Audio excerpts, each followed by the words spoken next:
ಒಟ್ಟಾರೆ ಈ ಮುಂದಿನ ಏನು ಬಡ್ಜೆಟ್ ಸಂದರ್ಭದಲ್ಲಿ ಮಾರ್ಚಿನ ಸಂದರ್ಭದಲ್ಲಿ ಮೈಸೂರು ಜಿಲ್ಲೆಗೆ ಹಲವಾರು ಕೊಡುಗೆಗಳನ್ನು ಕೊಡಬೇಕು, ಮೈಸೂರು ಜಿಲ್ಲೆಗೆ ಅಭಿವೃದ್ಧಿಗೆ ಹಣಕಾಸಿನ ನೆರವನ್ನು ನೀಡಬೇಕು ಅಂಥೇಳಿ ಈಗಾಗಲೇ ನಾವು ಒತ್ತಾಯವನ್ನು ಮಾಡಿಕೊಂಡಿದ್ದೀವಿ. ಆದರೆ ಅದಕ್ಕೆ ಯಾವ ರೀತಿ ಪೂರಕವಾಗಿ ಕೊಡ್ತಾರೆ ಅನ್ನುವಂಥದ್ದು ಗೊತ್ತಾಗಿಲ್ಲ. ನಾವು ಮೈಸೂರಿನಲ್ಲಿ ಸರ್ಕಾರಿ ಇಂಜಿನಿಯರಿಂಗ್ ಕಾಲೇಜಿನ ತೆಗೆದುಕೊಡಿ, ಪ್ರೈವೇಟ್ ಕಾಲೇಜುಗಳಿದೆ, ಒಂದು ಸರ್ಕಾರಿ ಇಂಜಿನಿಯರಿಂಗ್ ಕಾಲೇಜಿನ ಓಪನ್ ಮಾಡಿ ಅನ್ನೋಂಥ ಮನವಿಯನ್ನು ಅವತ್ತು ಅಭಿವೃದ್ಧಿ ಸಭೆಯಲ್ಲಿ ಮಾಡಿಕೊಂಡಿದ್ದೇವೆ.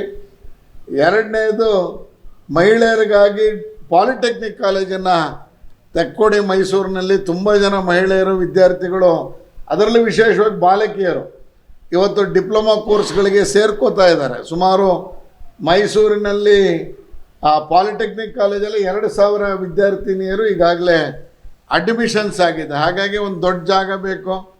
ಈಗಾಗಲೇ ITI ಕಾಲೇಜಿಗೆ 10 ಎಕರೆ ಜಾಗವನ್ನು ರಿಸರ್ವ್ ಮಾಡಿತ್ತು ಭಾಳ ಹಿಂದೆನೇ. ಅದೇ ಜಾಗದಲ್ಲಿ ಬೇಕಾದ್ರೆ ITI ಡಿಪ್ಲೊಮೊನೂ ಮಾಡಿ ಇಂಜಿನಿಯರಿಂಗ್ ಕಾಲೇಜನ್ನು ಓಪನ್ ಮಾಡಿಕೊಡ್ಬೇಕು ಅನ್ನೋಂಥ ಮನವಿಯನ್ನು ಸನ್ಮಾನ್ಯ ಮುಖ್ಯಮಂತ್ರಿಗಳಿಗೆ ನಾವು ಮಾಡಿದ್ದೀವಿ ಬಂಧುಗಳೇ. ನೀವು ಗಿರವಿ ಇಟ್ಟು ಬಿಡಿಸ್ಕೊಳಕ್ಕಾಗ್ದಿರೋ ಆಭರಣನ STJ ಗೋಲ್ಡ್ ಕಂಪನಿಯವರು ಬಿಡಿಸಿ ಮಾರುಕಟ್ಟೆಗಿಂತ ಅಧಿಕ ಬೆಲೆಗೆ ತಗೋತಿದ್ದಾರೆ. ಅಷ್ಟೇ ಅಲ್ಲ, ಒಂದು ಕೂಪನ್ ಕಾರ್ಡ್ ಕೂಡ ಕೊಡ್ತಾ ಇದ್ದಾರೆ.